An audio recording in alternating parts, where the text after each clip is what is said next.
Welcome to Everyday Homebrewing. In this video, we'll be going through the Spike CF10 Unitank Fermenter. We'll be running through an unboxing as well as a brief overview of the fermenter itself. Enjoy the video.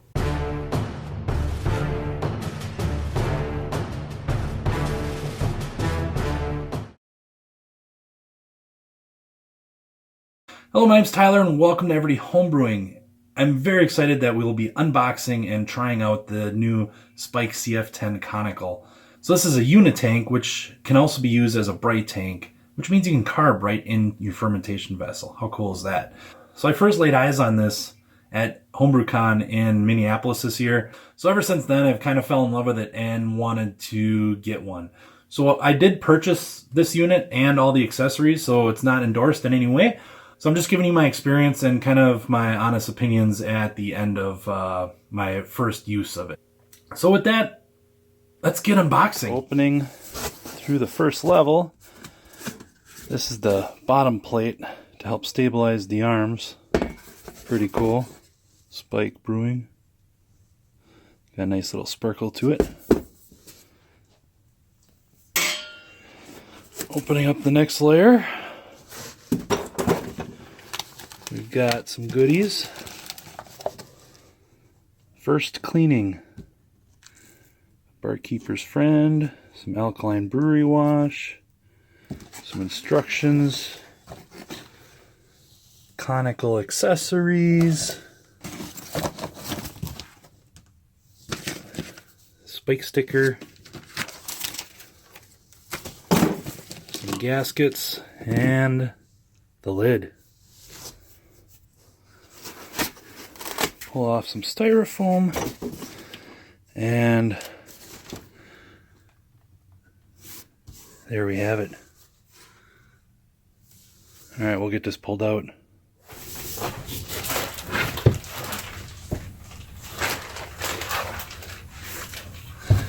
There's another little surprise in here.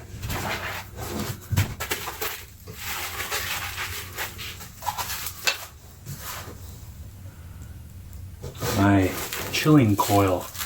Heck yeah. I've been really looking forward to getting one of these. Alright, let's put it together.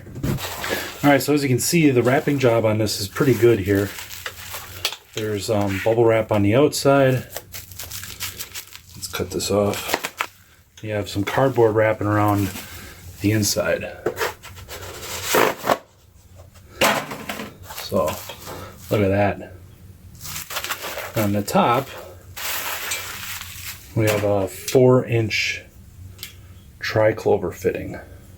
So in these, I'm going to hook up to a pump that's in my fermentation chamber, along with a temperature controller. So I'm going to start with water and keep the water chilled, and then hook this up to a temperature controller, and then have a heat belt or wrap on it. So pretty cool, huh? Yeah. All right. So the way this thing comes, you have a ring on the outside, similar to if you had the Hop Rocket by Blickman. It has the same sort of ring for the lid.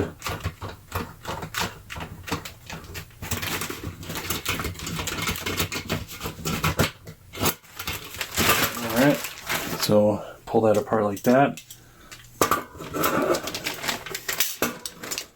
You see that just locks in there like that.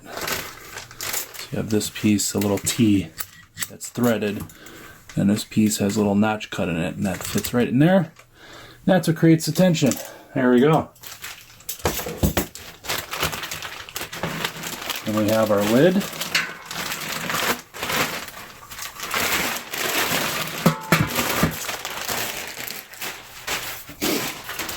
And the lid has the 4-inch tri-clover fitting, and then I believe this is an 1.5-inch tri-clover fitting. So this is where that coil will go. Right in here, like that.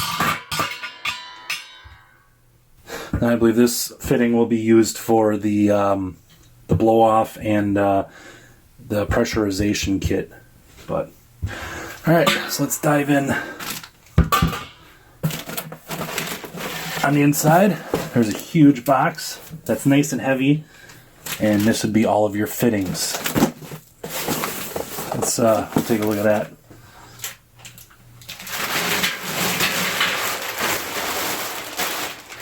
There we go. Got a couple tri-clamps. This one's probably the temperature, and then this one's for the fill or the sample line. Here's your racking line, and I believe this is the line that you'll be force carbonating or using this as a bright tank. The attachment, I believe, goes to that ball valve. And then there's your dump line. Pretty cool. Nice and shiny. You can see inside there. Nice and clean, and well, you can see it, but it has the gallon markings too, starting at 5 and going up to 13. So the nice thing with this one is that you can do 10 and 5 gallon batches in it, which is great for me because sometimes I like doing 10, sometimes I like doing 5, and this will allow me to use this as a bright tank for my 5 gallons. So the long-term reason and why I bought this was I can use this to carbonate and then go and can right off of this bad boy. So it'll be kind of cool to be able to carb up right in here and then can right off the bright tank. So that's the plan. All right, in the box of goodies,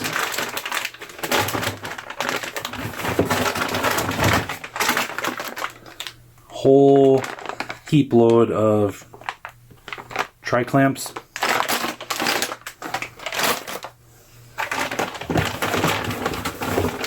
This would be your drop for dumping your trub and harvesting your yeast. So that goes on the bottom.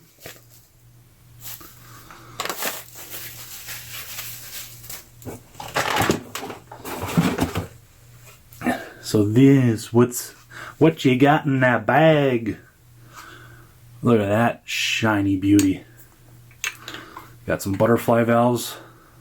You wanna know why they call them butterfly valves? Kinda look like a butterfly, I guess. Anyways, so that's what's in the bag.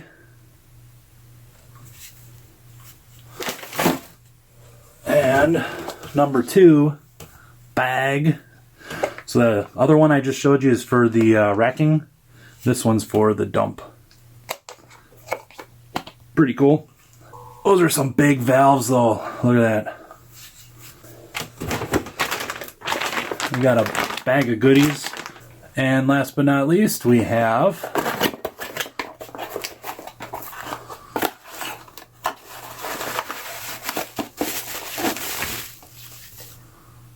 Spike Brewing thermometer. Pretty awesome. So that's everything that came in the box. It was a rather large box. So everything was packaged pretty well. I didn't have anything damaged, anything missing, anything that that needed replacement or anything like that. I thought they packed everything there pretty well. So I'll start unwrapping and packaging the rest of the stuff, and we'll go through putting it together, and then we'll walk through the steps to clean and get it ready for your first brew. So we'll be going through that right now.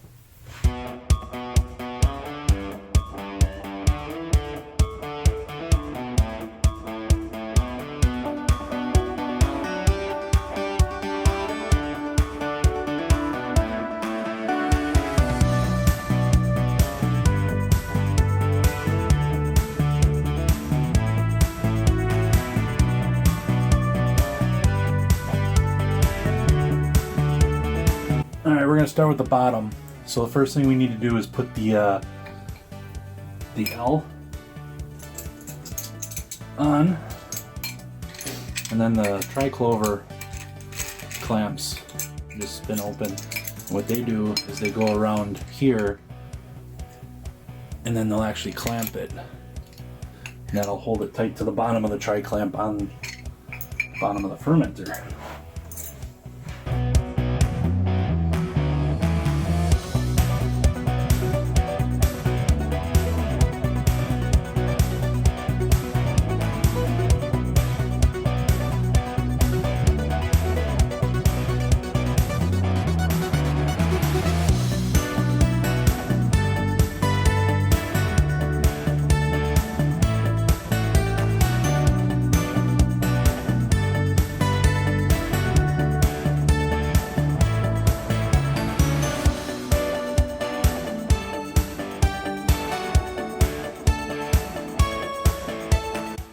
And then this one is for your racking port. This is for dumping all your trub and for harvesting yeast. This one is for your transferring to your keg, cans, bottles, whatever. All right, so we put the gasket on the back of there.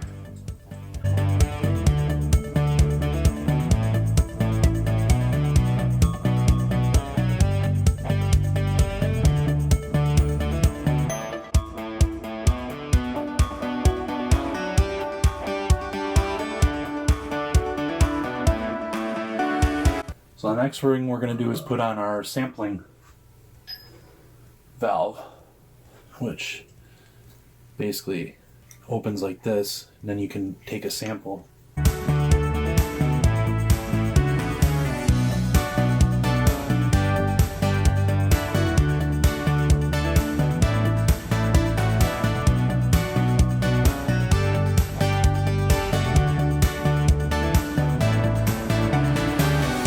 Alright, so the next is your thermal well. You can see inside it's threaded. So you can use the included thermometer that they sent, or you could put a digital thermometer in here like I'll be doing.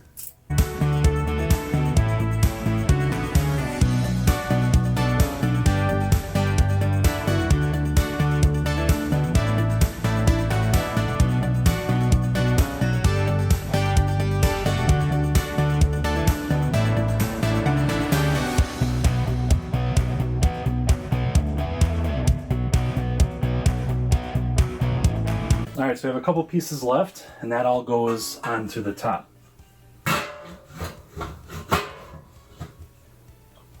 The first piece is this right here, and this is your blow-off tube.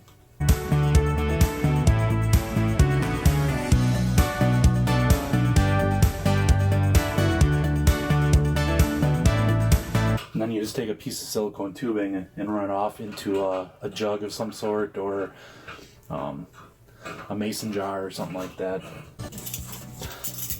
Alright, so then this is your ring that's going to hold the lid in.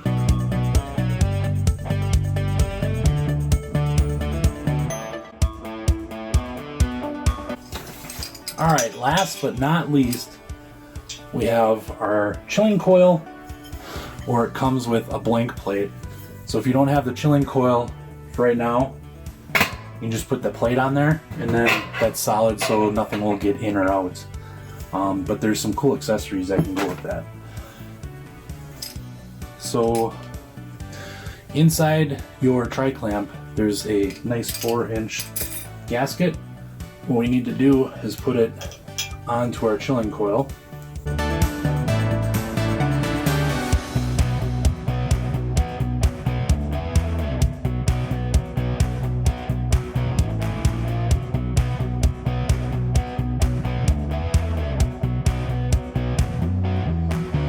Alright, so there we have it. We got everything assembled. Now it's time to clean it and get it prepped for its first use.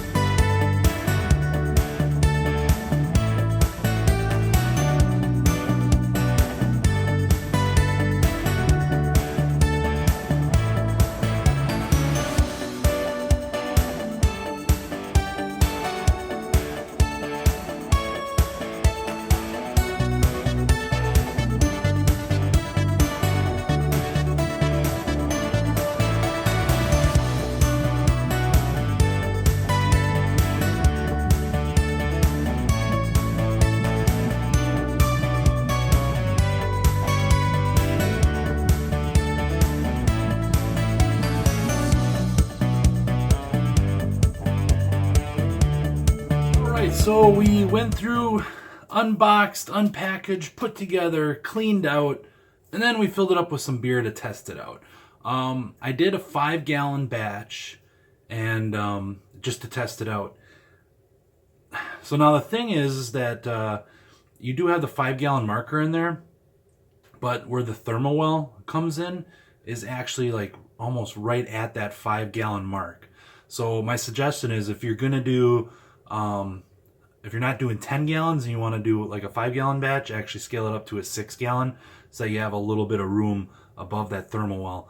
I don't know if I was getting accurate readings, because the liquid level is like right at the thermal well level, and as I dumped the trube, I'm guessing it went below the actual thermal well, so I wasn't getting an accurate reading on the temperature. Do 6 gallons, do 10 gallons, but you might want to scale it up. So the next thing that I wanted to talk about was the base plate that I bought.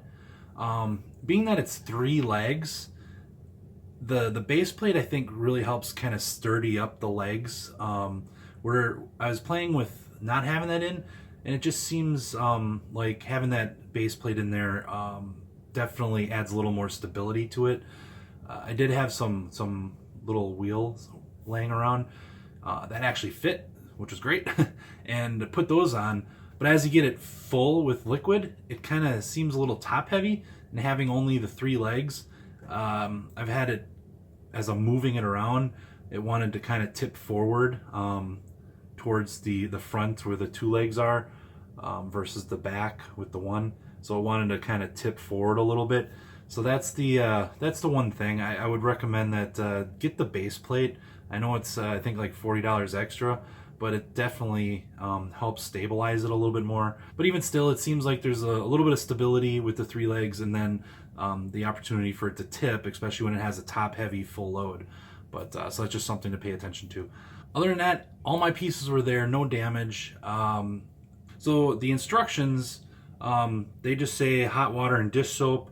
The dish soap will break down any manufacturing oils that still might be on the equipment. They talk about passivation in here a little bit right here, and saying how it's been kind of a buzzword, and contrary to popular belief, tar sand does not need to be used to passivate your equipment.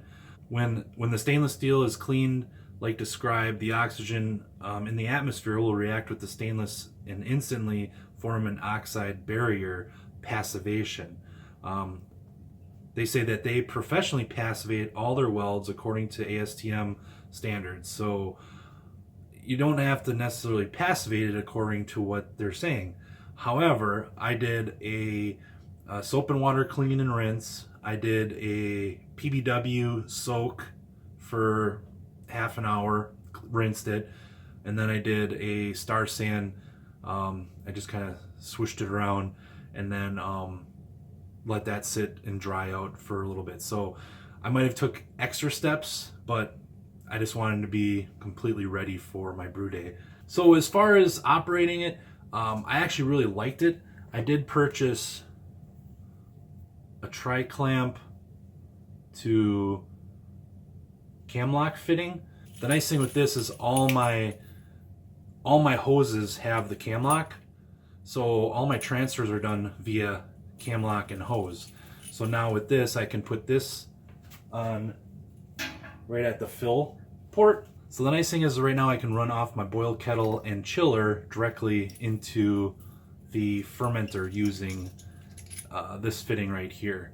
So another accessory that I picked up was a blow-off tube, and this is 1.5 inch triclover again, and that goes right on the top. And the nice thing with this is that you just hook up a silicone tubing right from here and then drop it down alongside of the conical, and you can use a mason jar or something. And I also picked up the pressure manifold from Spike, and it has a pressure gauge, a pressure relief valve, and then a ball lock fitting, which goes right on the top of the lid. So this allows you to pressurize your conical. Now, this isn't for carbonation, so this is for either pressurized fermentation, which I know a lot of people are starting to get into now, as well as pressure transfer. So if you want to transfer this from the conical into a keg or into your bottling wand or canning wand or whatever. But the nice thing with this is it has a pressure reading on there. It says right on the lid not to exceed 15 psi, so this will definitely let you know. And then it does have a pressure relief on it, so it should blow if you hit over 15 psi. I hope. I didn't test that yet. But so this is an extra accessory. I'll be kind of going over this in a different video. So the other thing that I was playing with, Spike will be releasing a carbonation kit that'll connect right to your fill line. So you open up the valve and then turn on your CO2, and then it'll actually carb right into the tank, which is pretty much the reason why I bought this. Now, they don't have it released yet. Apparently they should be releasing it soon. So I have a 1.5" carbonation stone that you can use for aerating, and then a triclover 1/2" fitting that that I used to just try it out. It worked all right. I did find some leakage points. The lid, I found that I was leaking a lot of CO2 from there, so I kind of had to reposition it, reclamp it a couple times, test it again, just to make sure that I wasn't leaking CO2. So if you're doing a pressurized fermentation using this, definitely you're going to want to check all your connection points, because there's a lot of opportunity to lose a CO2 tank if you don't have everything tight. I know that I've had that in my kegerator, where all of a sudden I come down and my tank's empty. The same thing could very easily happen on here if you don't have everything tight. So I guess if there's anything, that's probably my biggest public service announcement for the Spike, is make sure all your fittings, and even test them. Maybe get some soap and water and test around all your cam lock connections, just to make sure there's no bubbles, because you can easily blow a tank if you don't have everything connected properly. So the 2" dump valve on the bottom I really like. Hop experiment beer for something that we're doing, and there was a lot of hops. I think I put 6 ounces of hops in the dry hop in 2 separate stages, plus everything that I put in the whirlpool. So there's a lot of hop trube. And then I just used my old cleaning tray for all my keg drop tubes and everything to capture all the trube and yeast when I did my dump. And it worked pretty well. There's a little bit of pressure behind it, but I didn't have it spraying all over the place. Everything captured pretty well right in that tray. So I didn't have any problems. If you're pressure fermenting, you might have a little bit more problems, just because there's so much pressure built up. And even if you purge the pressure, there's still going to be some CO2 in solution there. So you're probably going to have a bigger problem dumping that if it's under pressure. So overall, I'm really happy with it. I'm looking forward to playing with it a little bit more. As far as cleaning it, I purchased a CIP ball with a triclover, 1/2" triclover fitting, and then I just put an L with a cam lock fitting on it. And then basically I fill up the fermenter with PBW, and then I'll hook up my pump to it, and then the pump will recirculate through the CIP ball. And I let that go for like a 1/2 hour, rinsed it out, and it cleaned up pretty good. The Krausen ring around it cleaned up really good, and then as well as everything else in there. There was a lot of hops in it, so I tried rinsing out the best I could before I started putting this in, because there's such small slots in here, and I didn't want it to get plugged or anything. But that worked really well. All right, so the last accessory that I bought was for bottling right off of here, so it's a little triclover 1.5" with a ball lock attachment on it. What this allows me to do is I can put it right on my my conical, and then run my bottle filler or my can filler right off of it, which was pretty handy. So I'll have videos on this and everything else that I've been playing with as far as accessories and the process that I'm using, and as that develops in future videos. Make sure you subscribe so that you know when the new videos come out, and we'll see what we can put together here. But overall, I'm really happy with it, and I'm looking forward to seeing what else I can do with this thing. It's really well made, and I like the accessories that I'm playing with to make my brewing process a little bit more streamlined. And again, I did purchase this unit, so this is my honest feedback on this. For my process, I absolutely love it. And could the SS Brewtech unit tank do the same thing? Yes, it absolutely could. The price points are a little bit different, but by the time you put all the accessories on the spike unit, it's probably pretty comparable. So I guess it comes down to brand preference and what you prefer better. So with that, thanks for watching. Thanks for subscribing, and I look forward to future videos on this product and other products. So stay tuned. And if you have any questions, please hit the comments below, and I'll be do my best to answer. Or if I need to shoot another video to show you a little bit more in depth, I'll happily do that. And we'll see you on the next one. Cheers.